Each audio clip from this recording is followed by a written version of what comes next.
أشهد أن لا إله إلا الله وحده لا شريك له وأشهد أن محمدا عبده ورسوله أما بعد فأعوذ بالله من الشيطان الرجيم بسم الله الرحمن الرحيم الحمد لله رب العالمين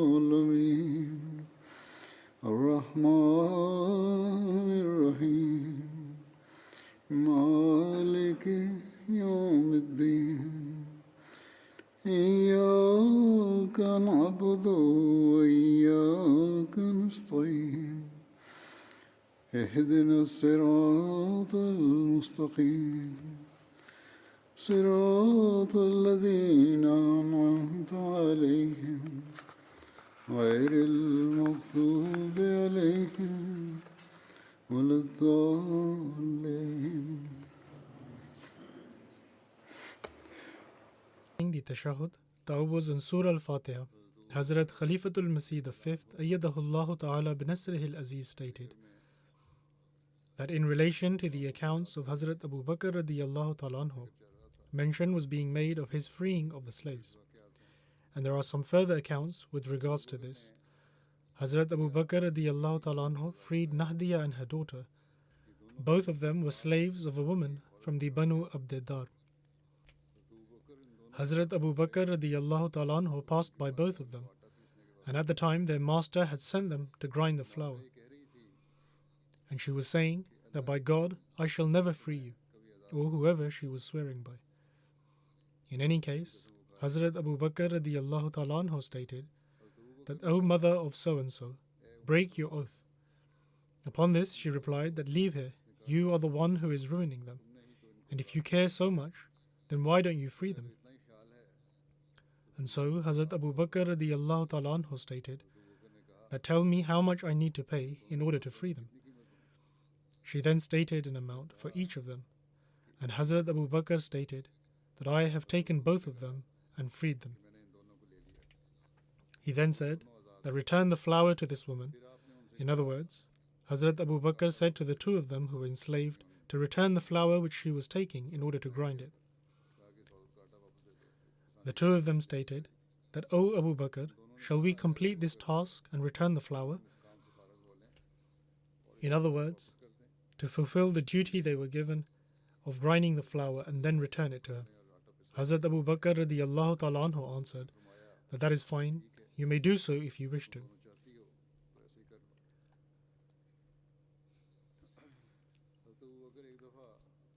Hazrat Abu Bakr radiyallahu ta'ala anhu once passed by a slave of Banu Muammal, and Banu Muammal was a branch of the Banu Adi bin Ka'b tribe.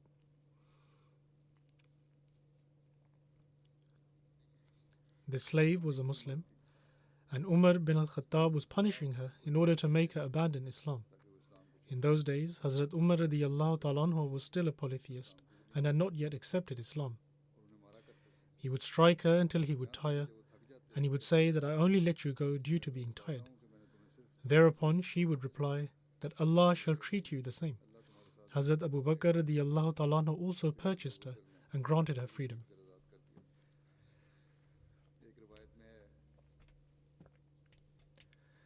It is recorded in one narration that Abu Quhafa, the father of Hazrat Abu Bakr radiyallahu ta'ala anhu, said to him that, O my son, I see that you are freeing the weak. But if you wish to carry on doing so, then you should free the stronger men as well, so that they may protect you and so that they may stand by your side. The narrator states that Hazrat Abu Bakr radiyallahu ta'ala anhu replied that, O my beloved father, I only desire the pleasure of Allah the Almighty.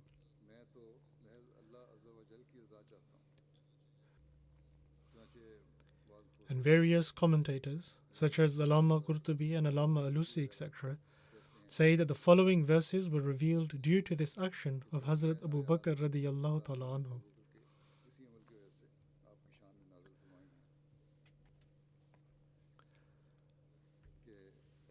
فأما من أعطى واتقى وصدق بالحسنى فسنيسره لليسرى وأما من بخل واستغنى وكذب بالحسنى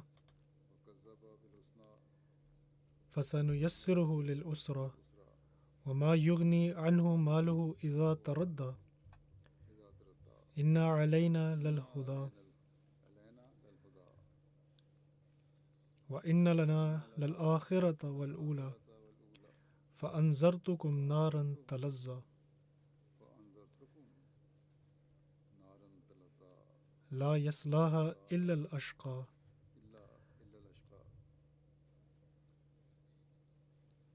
الذي كذب وتولى وسيجنبها الأتقى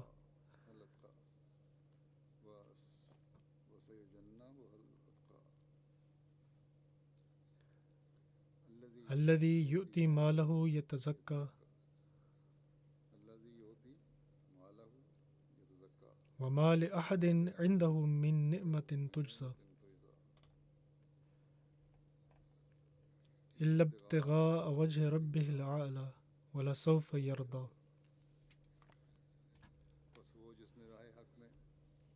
Then, as for him who gives and is righteous and testifies to the truth of what is right, we will facilitate for him every facility. But as for him who is niggardly and disdainfully indifferent and rejects what is right, we will make easy for him the path to distress, and his wealth shall not avail him when he perishes. Surely it is for us to guide, and to us belongs the hereafter as well as the present world. So I warn you of a flaming fire. None shall enter it but the most wicked one, who rejects the truth and turns his back.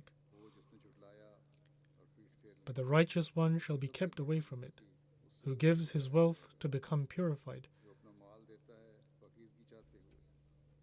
And he owes no favor to anyone which is to be repaid, except that he gives his wealth to seek the pleasure of his Lord the Most High. Surely will he be well pleased with him.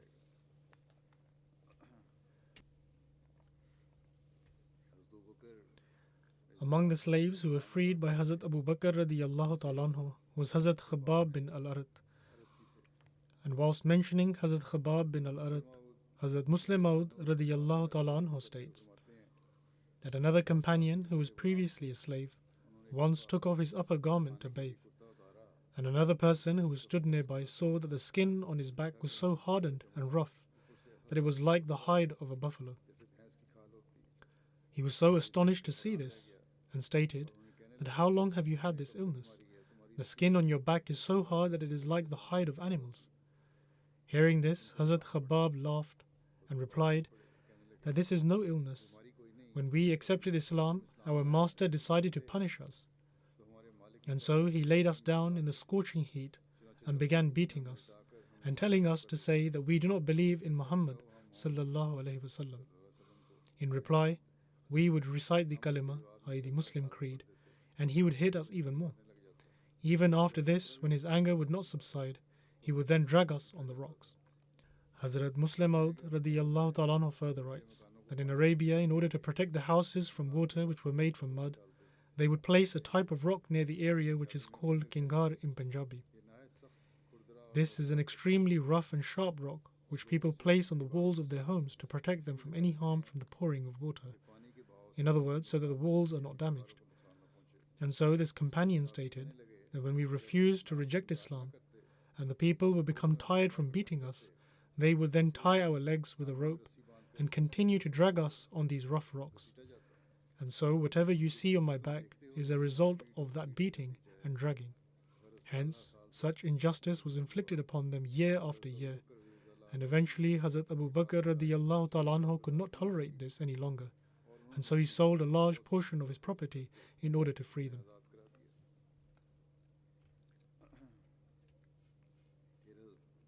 Then, whilst mentioning how Hazrat Abu Bakr radiyallahu ta'ala anhu would free slaves, Hazrat Khalifatul Masih II radiyallahu ta'ala anhu states, "Those slaves who believed in the Holy Prophet, peace be upon him, came from different nations, There were Abyssinians like Bilal and Romans like Suhaib, and there were also Christians among them like Jubair and Suhaib, and there were idolaters like Bilal and Ammar. The master of Bilal would force him to lay on scorching sand, and either place stones on him or have young boys jump on top of him. When Hazrat Abu Bakr radiyallahu ta'ala anhu saw this cruelty against them, he freed them by paying their master their price.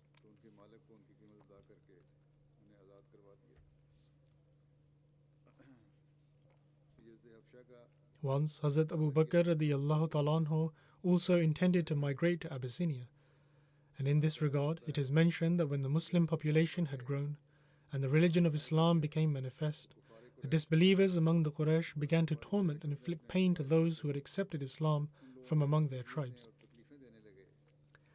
And their objective was to cause them to deviate from their faith. Upon this, the Holy Prophet, peace and blessings of Allah be upon him, instructed the believers that you all should spread across the land, for surely Allah will bring you back together. The companions submitted that where shall we go? The Holy Prophet, peace and blessings of Allah be upon him, stated that this way, and pointed towards the land of Abyssinia.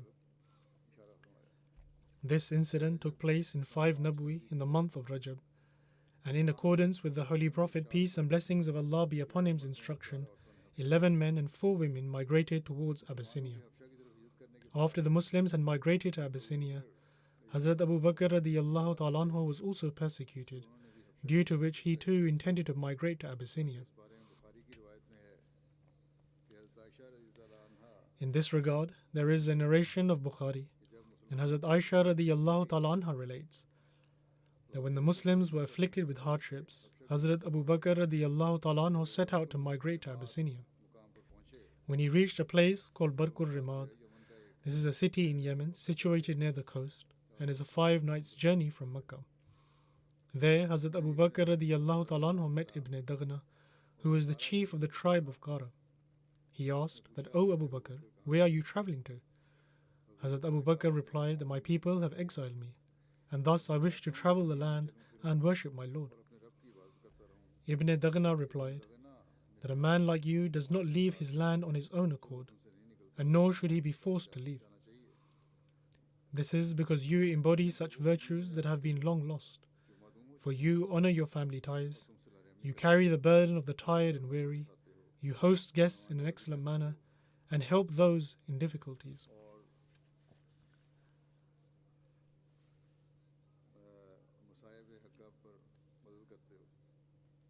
In another place, this particular part has been translated as follows: that you earn and provide for the poor, you treat your close relatives kindly, you care for the vulnerable, you host guests in an excellent manner, and you help those afflicted because they speak the truth.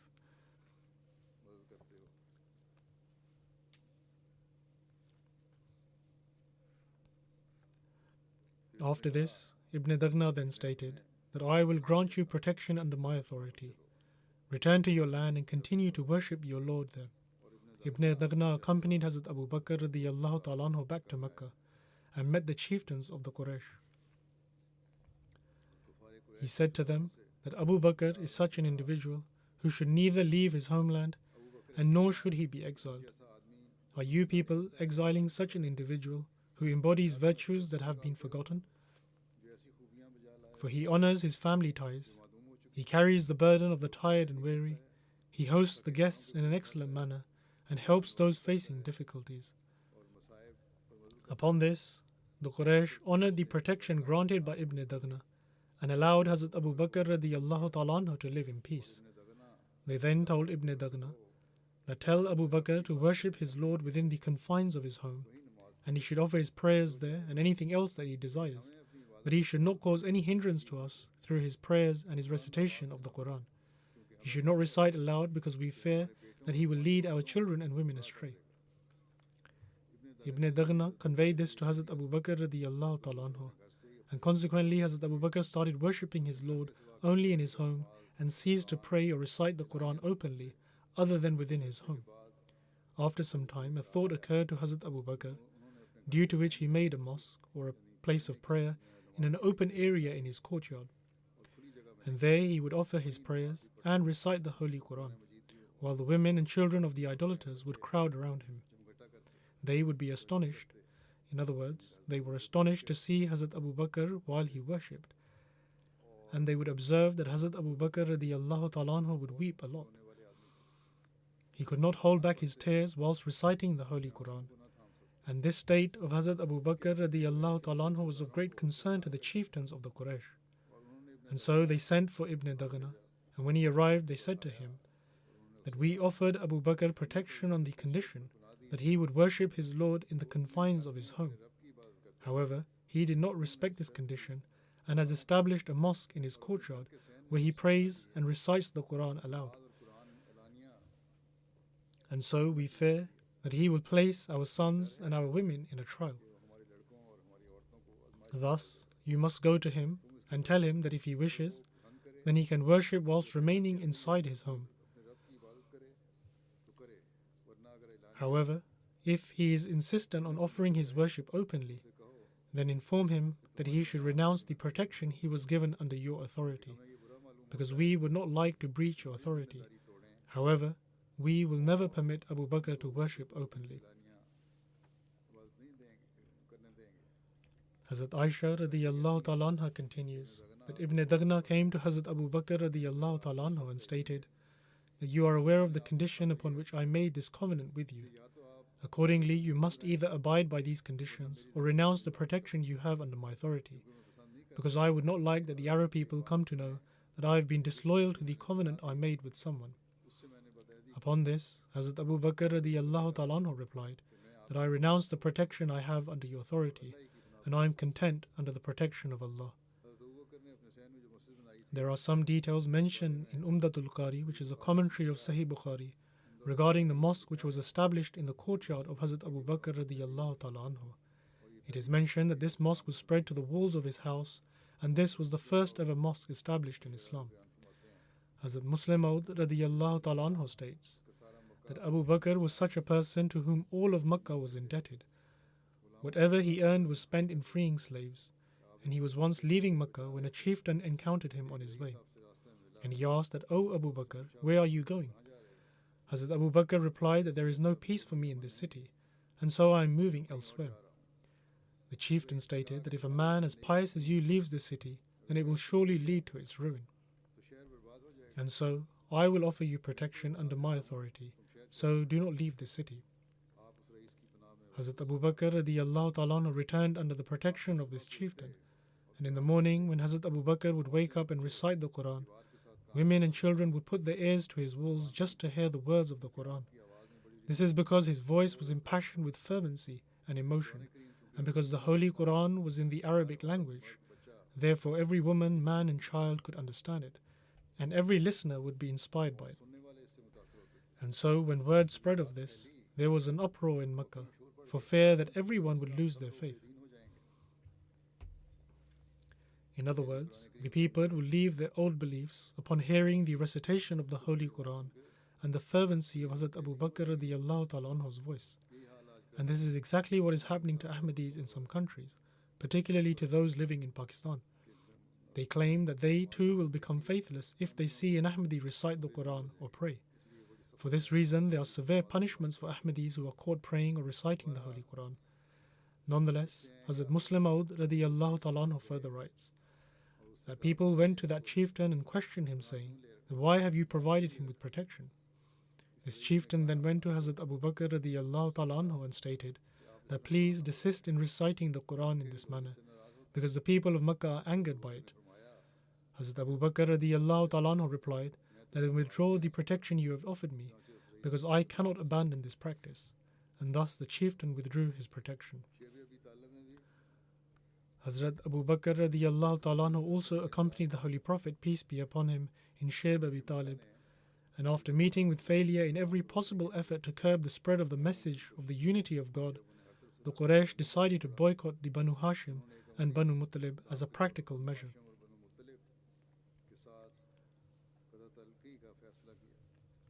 And regarding this, in his book The Life and Character of the Seal of the Prophets, Hazrat Mirza Bashir Ahmad Sahib radiyallahu ta'ala anhu writes that therefore, as a practical endeavor, through mutual deliberation, they decided that all relationships with the Holy Prophet, peace be upon him, and all the members of the Banu Hashim and Banu Muttalib be severed. And if they refuse to relinquish their protection of the Holy Prophet, peace and blessings of Allah be upon him, then they should be besieged in one place and destroyed. Therefore, in Muharram of 7 Nabwi, a proper agreement was drafted that no individual shall marry any member of the Banu Hashim or Banu Muttalib dynasty, and none shall sell anything to them or purchase anything from them, and nor shall they let any food or drink reach them. They shall not keep any relations with them. These days, certain Ahmadis in various places are also treated in this manner. In any case, it further states that they shall not keep any relations with them until they separate themselves from Muhammad, peace and blessings of Allah be upon him, and hand him over to them. This agreement, in which the Banu Kinana were also included, along with the Quraysh, was formally written and signed by the main chieftains of the Quraysh and hung to the wall of the Kaaba in the form of a significant national testament. Hence, the Holy Prophet, peace and blessings of Allah be upon him, and all of the Banu Hashim and Banu Muttalib, whether Muslim or disbeliever, except Abu Lahab, the paternal uncle of the Holy Prophet, peace and blessings of Allah be upon him, who in the infatuation of his animosity sided with the Quraysh, were besieged in a mountainous valley called the Valley of Abu Talib. In this way, two large tribes of the Quraysh were completely cut off from the social life of Mecca and were imprisoned under close watch in the Valley of Abu Talib, which was a valley belonging to the Banu Hashim. The very few other Muslims who still resided in Mecca were also with the Holy Prophet, peace and blessings of Allah be upon him. Even in these extremely difficult circumstances, Hazrat Abu Bakr radiyallahu ta'ala anhu did not leave the Holy Prophet, peace be upon him. Hazrat Shah Waliullah rahmatullah alayhi states,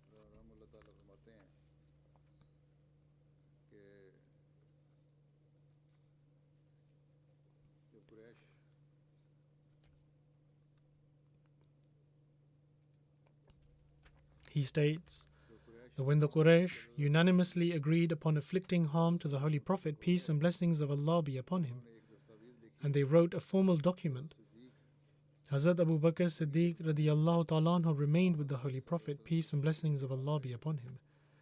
In relation to this incident, Abu Talib uttered the following couplet: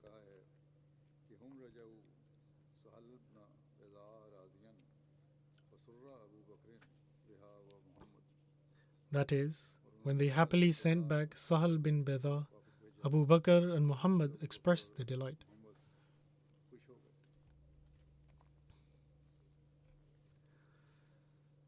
In other words, when the Quraysh of Makkah ended this boycott, Abu Talib recited some couplets, one of which was the aforementioned couplet in that the Holy Prophet, peace and blessings of Allah be upon him, and Abu Bakr expressed their happiness when the boycott came to an end. With regards to the prophecy about Ghulibat al-Rum, i.e. the Romans being defeated, there is an incident about Hazrat Abu Bakr radiyallahu ta'ala anhu placing a bet. There is a narration of Hazrat Ibn Abbas regarding what Allah the Almighty states in the verse, Alif Lam Mim, Ghulibat al-Rum fi adna al-ard. Regarding this, Hazrat Ibn Abbas stated that Ghulibat or Ghalabat, that is, they have been defeated and they will overcome. He states that it pleased the polytheists that the Persians defeat the Romans because both were idolaters, whereas the Muslims desired for the Romans to defeat the Persians because they were the people of the book.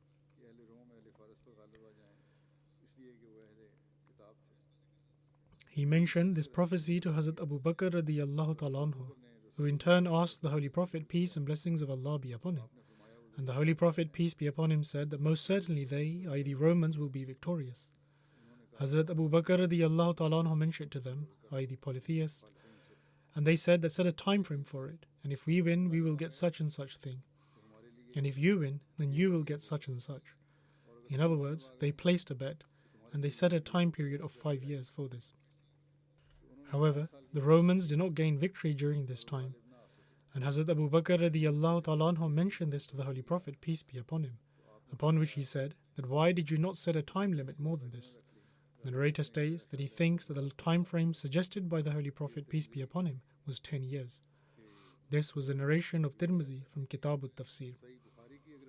Then there is a narration of Sahih Bukhari, which mentions 4 prophecies of the Holy Prophet, peace be upon him, which were fulfilled with great grandeur and glory. Out of these 4 prophecies, one of them was the prophecy about the Romans. Masruq narrates that we were with Hazrat Abdullah bin Mas'ud, and he stated that when the Holy Prophet, peace and blessings of Allah be upon him, saw that people had refused to accept his message, he prayed that, O Allah, just as you sent down a famine for 7 years in the time of Joseph, send a famine on them in the same way. And so a famine spread which destroyed everything, and it was so severe that people started eating hides, carcasses, and rotten dead animals. And whenever one of them looked towards the sky, he would imagine himself to see smoke because of hunger. This is one of the prophecies of the 4. And so Abu Sufyan went to the Holy Prophet, peace and blessings of Allah be upon him, and said, O Muhammad, peace and blessings of Allah be upon him, you order people to obey Allah and to keep good relations with kith and kin. No doubt the people of your tribe are dying, so please pray to Allah for them. So Allah the Almighty revealed, but watch thou for the day when the sky will bring forth a visible smoke, but you will certainly revert to disbelief. On the day when we shall seize you with the great seizure, thus this great seizure happened in the battle of Badr, and undoubtedly the punishment of the smoke and great seizure and the prophecy of Lizaman and the prophecy about the Romans have all been fulfilled. This is a narration of Sahih al-Bukhari. In the commentary of this hadith, Allama Badruddin Aini writes regarding the prophecy about the Romans, that when the Persians and the Romans fought against one another, the Muslims wanted the Romans to gain victory over the Persians, because the Romans were people of the book. And on the other hand, the disbelievers of the Quraysh wanted the Persians to win the battle, because they were fire worshippers, and the disbelievers of the Quraysh also worshipped idols.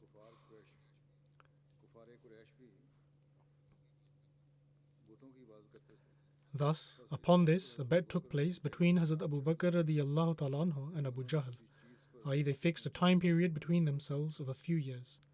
The Holy Prophet, peace be upon him, said that the word biz'un, i.e. in a few years, refers to 9 or 7 years. Therefore, increase the time period. And so Hazrat Abu Bakr did just that, and the Romans gained victory. Allah the Almighty had stated, Alif Lam Mim غلبت الروم في أدنى الأرض وهم من بعد غلبهم سيغلبون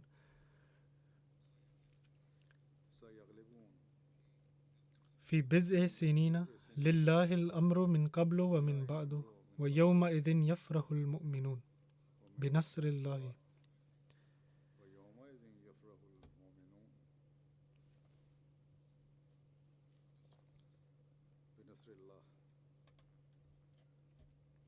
The translation is that Alif Lam Mim, I am Allah the All-Knowing. The Romans have been defeated in the land nearby, and they, after their defeat, will be victorious between 3 to 9 years. Allah's is the command before and after that, and on that day the believers will rejoice in Allah's help.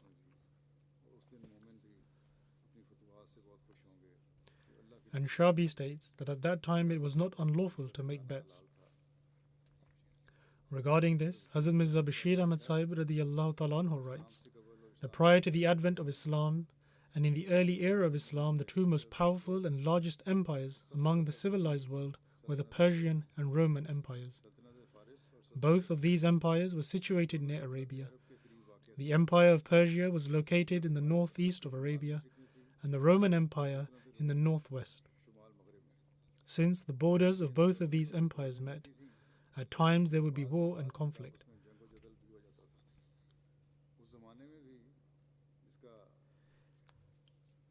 And even in the era we are alluding to, i.e. when this prophecy was made, both these empires were at war. Persia had gained dominance over Rome and had seized many of its valuable regions. As such, Persia would continue dominating Rome. Since the Quraysh were idol worshippers, and the religion of Persia was also quite similar, For this reason, the Quraysh were very pleased with Persia's victories. However, the Muslim sentiments were with the Rome, which was Christian. On account of their being Christian, they were also Ahl Kitab, i.e. the people of the book, and due to their relation to the Messiah, were closer to the Muslims than the idolatrous and fire-worshipping nations. In such circumstances, after receiving knowledge from Allah the Almighty, the Holy Prophet, peace and blessings of Allah be upon him, prophesied that although currently Rome is being dominated by Persia, but in a few years' time it shall defeat Persia, and on that day the believers shall rejoice. Upon hearing this prophecy, the Muslims, among whom the name of Hazrat Abu Bakr radiyallahu ta'ala anhu has been recorded in particular, began to openly announce in Mecca that our God has told us that Rome shall soon defeat Persia. The Quraysh responded that if this is true, then come and let us place a bet upon it. Until that time, placing a bet had not yet been prohibited in Islam. Hazrat Abu Bakr radiyallahu ta'ala anhu accepted, and the terms were set between Hazrat Abu Bakr and the chieftains of the Quraysh on a few camels and an appointed time of 6 years. However, when the Holy Prophet, peace and blessings of Allah be upon him, received news of this, he stated that to appoint a time of 6 years is wrong. Allah the Exalted has used the words Biz-e Sinin with regards to the appointed time, which in the spirit of Arabic idiom is used to denote a time period of 3 to 9 years. This instance is during the era in which the Holy Prophet, peace be upon him, still resided in Mecca and had not yet migrated. After this, within the appointed time frame, the war took a turn, and within a short time frame, Rome defeated Persia and reacquired the entirety of its land. This took place after the migration, and after the migration, the Romans were victorious. With regards to this, Hazrat Muslim Maud radiyallahu ta'ala anhu writes that while the Holy Prophet, peace and blessings of Allah be upon him, was still in Mecca, news arrived that the Persians had vanquished the Romans in battle. This occasioned great rejoicing among the Meccans, for the Persians were idolaters just as they were, and the Meccans took the victory of the Persians as a good omen, indicating their own ultimate triumph over Muslims. On this occasion, the Holy Prophet, peace and blessings of Allah be upon him, received the revelation غُلِبَتِ الرُّومُ فِي أَدْنَى الْأَرْضِ وَهُمْ مِنْ بَعْدِ غَلَبِهِمْ سَيَغْلِبُونَ فِي بِضْعِ سِنِينَ. That is, the Romans had been vanquished in a neighboring land of Syria, but do not consider this to be the final outcome. For within 9 years of their defeat, the Romans would again be victorious. When this revelation was announced amongst the Meccans, they laughed and jeered at the Muslims, and some of them made a wager of 100 camels with Hazrat Abu Bakr radiyallahu ta'ala anhu that the prophecy would not be fulfilled.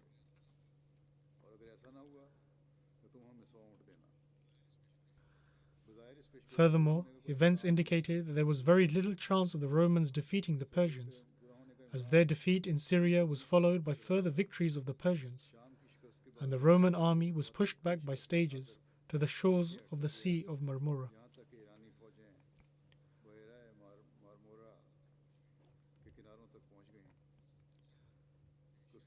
Constantinople was cut off from its eastern dominions, and the Roman Empire was reduced to the size of a small state. The word of God was, however, bound to be fulfilled, and was fulfilled. In their state of utter despondency, the Roman emperor himself set out from Constantinople along with his troops and met on the shores of Asia for a decisive battle. The Romans, though smaller in number and not so well equipped as the Persians, won a complete victory, as prophesied by the words of the Holy Quran, and the Persians were put to flight. They were forced to retreat into Persia, not finding any respite anywhere, and the Romans reoccupied the Asiatic and African possessions. The promised Messiah ﷺ states that when Hazrat Abu Bakr Siddiq radiyallahu ta'ala anhu placed a bet with Abu Jahl about the prophecy of the Holy Quran, which is as follows: Alif Lam Mim غُلِبَتِ الرُّومُ فِي أَدْنَى الْأَرْضِ وَهُمْ مِنْ بَعْدِ غَلَبِهِمْ سَيَغْلِبُونَ في بضع سنين. And a time period of 3 years was stipulated. When the Holy Prophet, peace be upon him, came to know of this, upon pondering over the prophecy and owing to his foresight, he asked Abu Bakr Siddiq radiyallahu ta'ala anhu to make an amendment to the details of the bet, stating that the word Biz'i Sinin is metaphoric and often means up to 9 years. Then there are various narrations about how the Holy Prophet, peace and blessings of Allah be upon him, presented his claim before his tribe, and how Hazrat Abu Bakr radiyallahu ta'ala anhu was always by his side.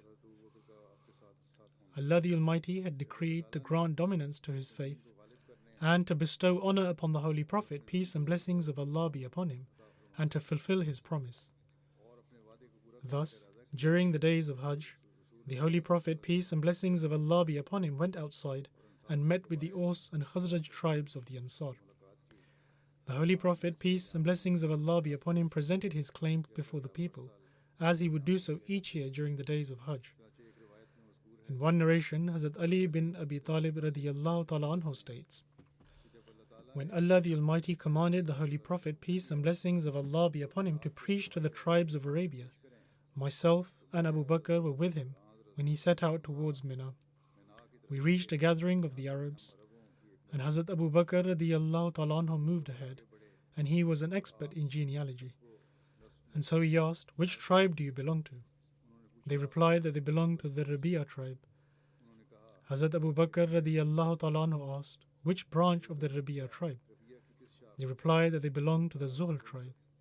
Hazrat Ali radiyallahu ta'ala anhu further narrates that we went to the gathering of the Aus and Khazraj, and it was these people who were given the name of Ansar by the Holy Prophet, peace be upon him, because they granted refuge to the Holy Prophet, peace be upon him, and said they would support him.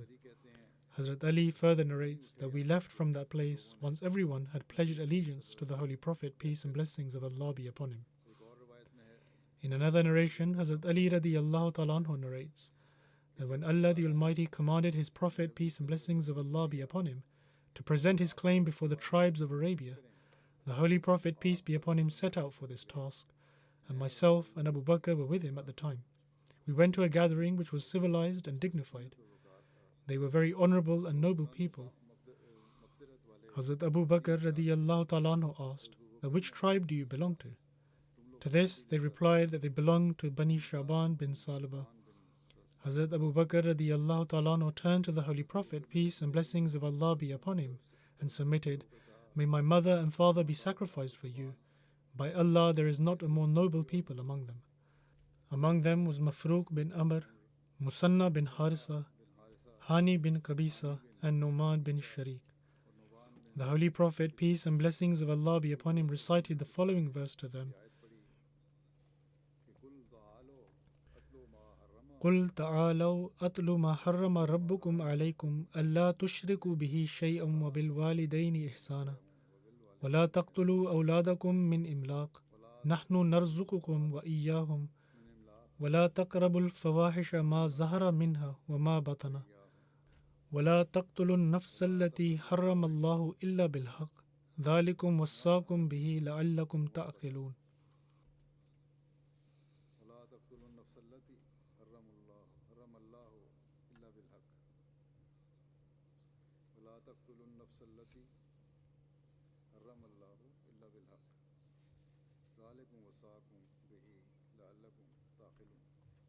The translation of this is that say, come, I will rehearse to you what your Lord has forbidden, that you associate not anything as partner with him, and that you do good to parents, and that you kill not your children for fear of poverty.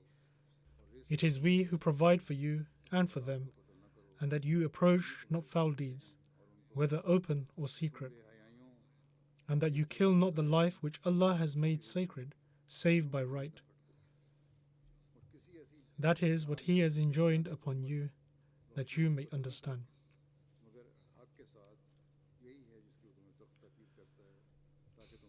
Upon this, Mafruq stated that these words are not of any human. If they were, we would certainly have known it. The Holy Prophet, peace be upon him, then recited the following verse. إِنَّ اللَّهَ يَأْمُرُ بِالْعَدْلِ وَالْإِحْسَانِ وَإِيتَاءِ ذِي الْقُرْبَى وينهى عن الفحشاء والمنكر والبغي يعظكم لعلكم تذكرون. That is, verily Allah enjoins justice and the doing of good to others and giving like kindred, and forbids indecency and manifest evil and transgression. He admonishes you that you may take heed. Upon hearing this, Mafruq stated that, O my Quraysh brother, by Allah you have invited us towards the highest morals and good deeds. The nation which rejects you and helps one another to oppose you are indeed liars. Musanna stated that, O my Quraysh brother, we hear what you have said, and you have discoursed in an excellent manner. What you have said has greatly inspired me. However, we have an agreement with Chosroes that neither will we initiate something from ourselves, nor grant refuge to anyone else who initiates something new. And what you are inviting us towards is perhaps something that the kings will be displeased with. And so if you wish that we help you and protect you against the people dwelling in and around Arabia, then we can do this for you. Upon this, the Holy Prophet, peace and blessings of Allah be upon him, stated that there is nothing wrong in what you have said, for you have openly spoken the truth. Only those people can protect the religion of Allah, whom Allah Himself has surrounded with His grace. Thereafter, the Holy Prophet, peace and blessings of Allah be upon him, took hold of Hazrat Abu Bakr radiyallahu ta'ala anhu's hand and departed from there. In another narration, it is mentioned that the Holy Prophet, peace be upon him, stated that, what do you say if in a short span of time Allah the Almighty shall grant you the land of Chosroes, and their women shall come under your authority? Will you then praise and glorify Allah the Almighty? Upon hearing this, he stated that, by God, we are ready.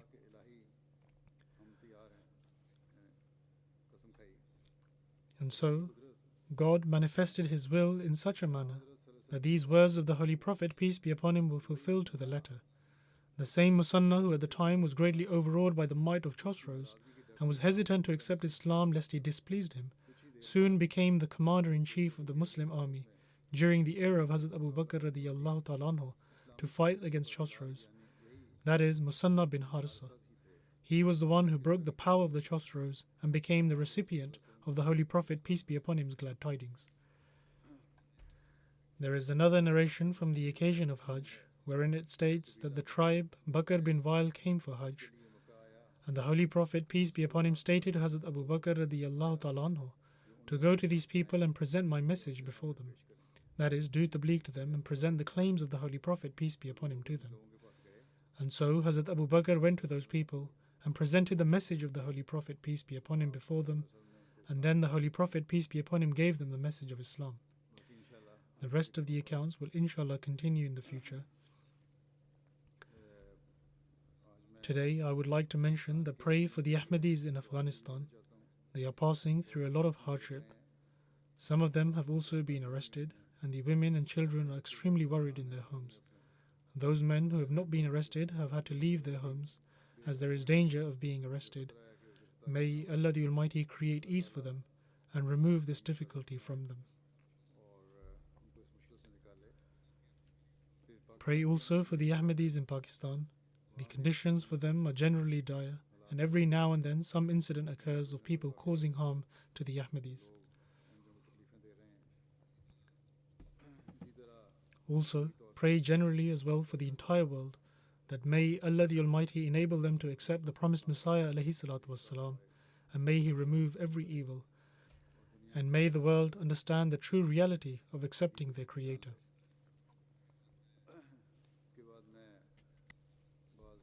Now I shall mention details of some deceased members and will also lead the funeral prayer in absentia. The first mention is of Al-Hajj Abdul Rahman Ainin Sahib. He was Ghanaian and formerly served as Secretary Amur-e-Amma and Afsar Jalsa Salana, and he passed away at the age of 81. Inna lillahi wa inna ilayhi raji'un. Verily to Allah we belong and to Him shall we return. Both his parents were Ahmadis and had accepted Ahmadiyyat themselves. He attained his higher education from Egypt and thereafter began working in the practical field, and he worked as a manager of various companies in Ghana.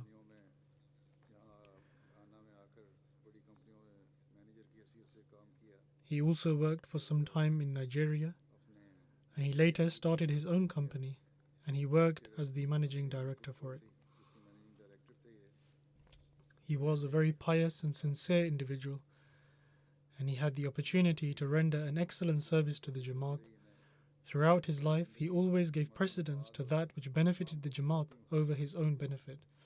He had the opportunity to serve in various capacities and roles, and he would always consider it his good fortune to show obedience to the Amir and adhere to his every instruction. Often, he would go in the mornings to the mission house and meet Amir Sahib, and if there was any Jamaat work, he would do that first, and then begin his other work.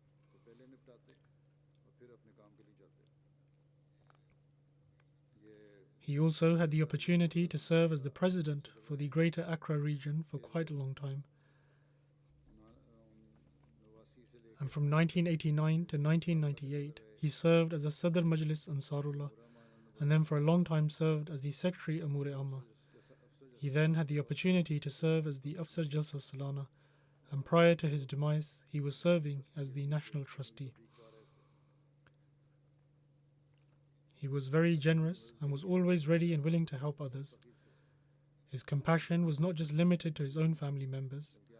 Besides generously spending on his friends and family, he would also spend on the members of the Jamaat and also other people of the area, regardless of their faith. He was a very loyal servant of the Jamaat and was ready to devote his life for Khilafat. He would always give precedence to what benefited the Jamaat over everything else, and was never concerned about the opposition. He was regular in his tahajjud prayers and would ensure to offer his tahajjud even if he was travelling. He was a Musi and regularly paid his financial contributions. He leaves behind his wife, 5 sons and 5 daughters.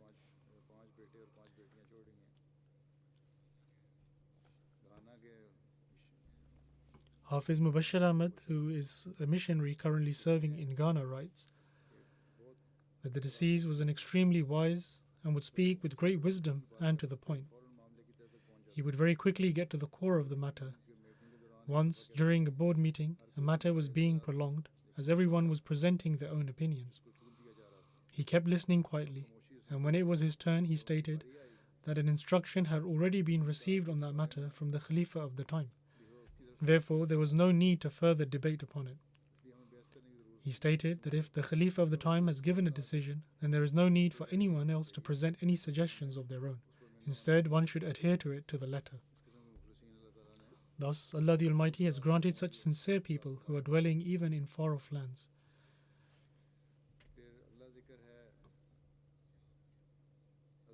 The next mention is of Azyab Ali Muhammad al-Jabali Sahib, who recently passed away. Inna lillahi wa inna ilayhi raji'un. Verily to Allah we belong, and to Him shall we return.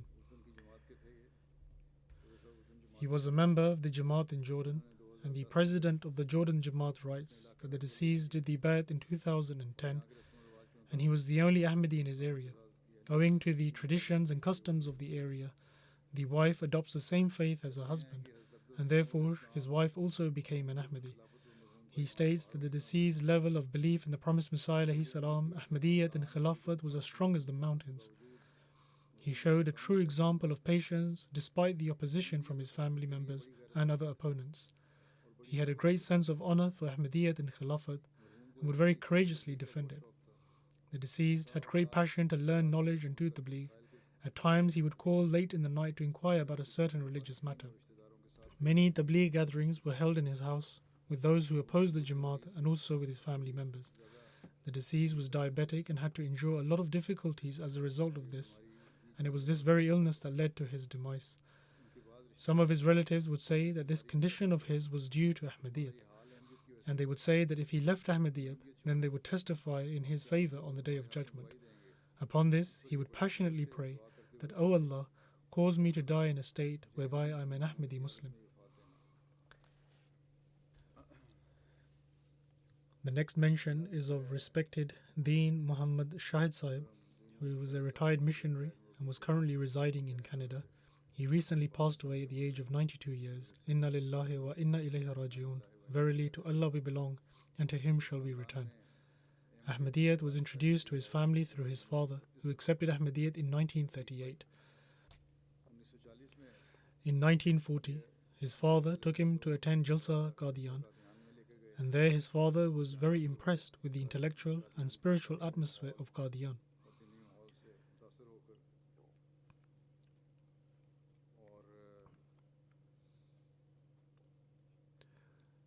And the deceased himself also had a passion for studies, and thus his father left him in Qadian at the age of 11 under the supervision of Hazrat Mir Muhammad Ishaq Sahib radiyallahu ta'ala anhu, and that was where he obtained his education. He obtained his Shahid degree from Jamia Ahmadiyya in 1953. He then served as a missionary in various cities of Pakistan. He also served for 3 or 4 years in Fiji as the missionary in charge. He then served for an extended period as the press secretary in Rabwa, and along with writing 4 books, he wrote numerous scholarly articles as well. He was very passionate about propagating the message of Islam, and he would find new and innovative ways of doing so.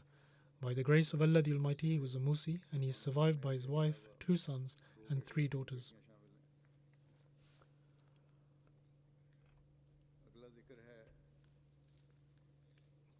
The next mention is of respected Mian Rafiq Ahmad Sahib, who was a worker in the office of Jalsa Salana. He recently passed away at the age of 87. Inna lillahi wa inna ilayhi raji'un. Verily to Allah we belong, and to Him shall we return. His father's name was Mian Bashir Ahmad Sahib, and his father migrated from Qadian to Quetta before the establishment of Pakistan and served as the Amir Jamaat of Quetta.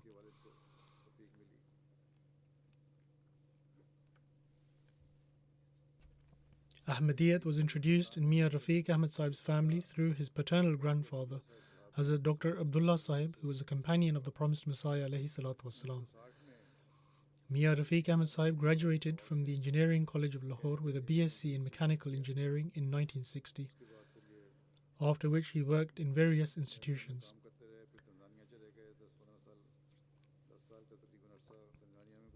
After this, he went to Tanzania for about 10 years, where aside from working for a company, he would also teach.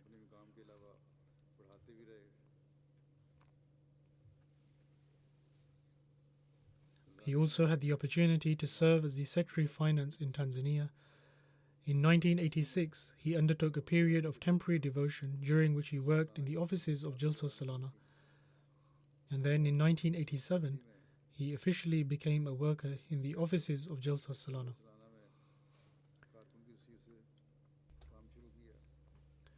Then in 1989, he devoted his life and became the Nazim for Technical Affairs at the offices of Jalsa Salana Rabwa, and this was a position he served in till his demise.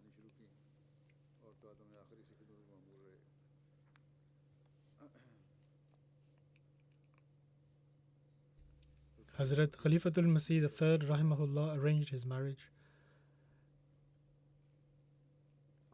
and Hazrat Maulana Abul Adha Sahib announced his nikah. Allah the Almighty granted him 3 sons and a daughter.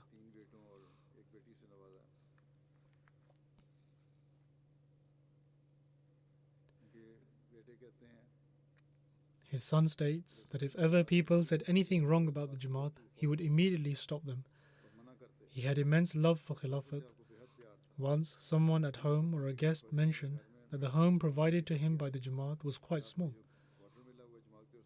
and so if he were to make a request, he could receive a bigger home.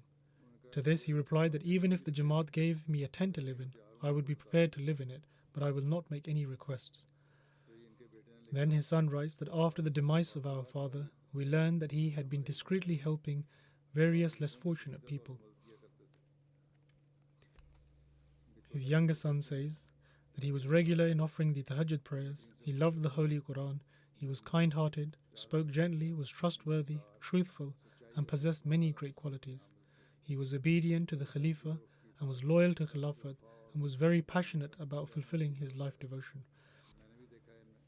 I have also witnessed this, that he was extremely kind, humble, and fulfilled his oath of allegiance, i.e. his bayat, with great loyalty.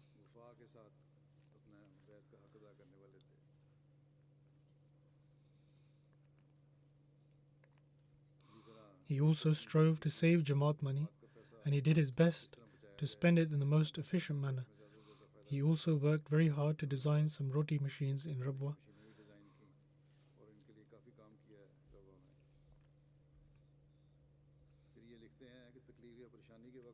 His son further writes that even during times of hardship and worry, I always saw him remain patient and forbearing. Often during times of worry and hardship, I observed him reciting the Holy Quran, and during his illness and before his demise, he did not express any discomfort, and as mentioned before, he did everything with great care and passion. The next mention is of respected Kanta Zafar Sahib, who was the wife of respected Ihsanullah Zafar Sahib, the former Amir of the USA Jamaat. She passed away recently in a car accident. Inna lillahi wa inna ilayhi rajiun. Verily to Allah we belong, and to Him shall we return.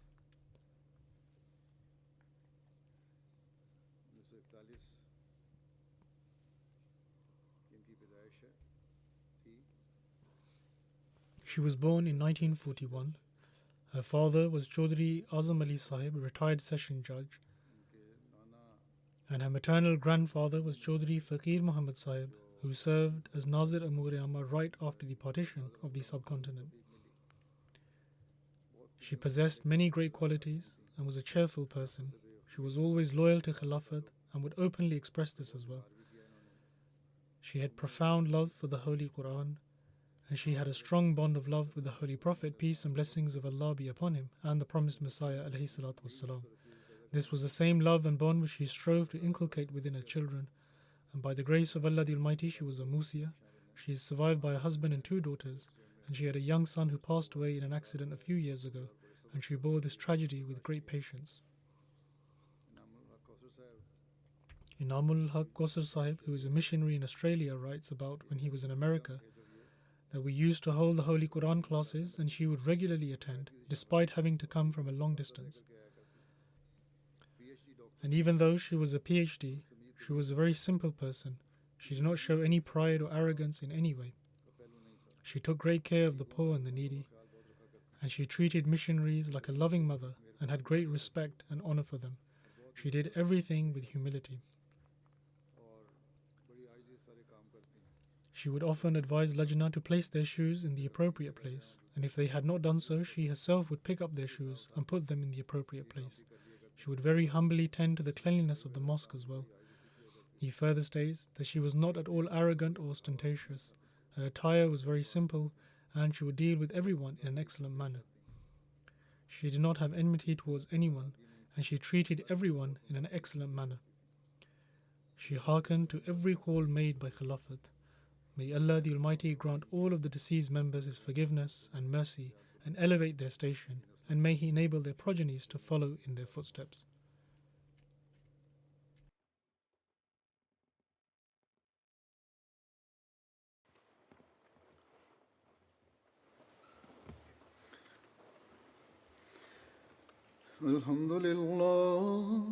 الحمد لله نحمده ونستعينه ونستغفره ونؤمن به ونتوكل عليه ونعوذ بالله من شرور أنفسنا ومن سيئات أعمالنا من يهده الله فلا مضل له ومن يضلل فلا هادي له ونشهد أن لا إله إلا الله ونشهد أن محمدا عبده ورسوله عباد الله رحمكم الله إن الله يأمر بالعدل والإحسان وإيتاء ذي القربى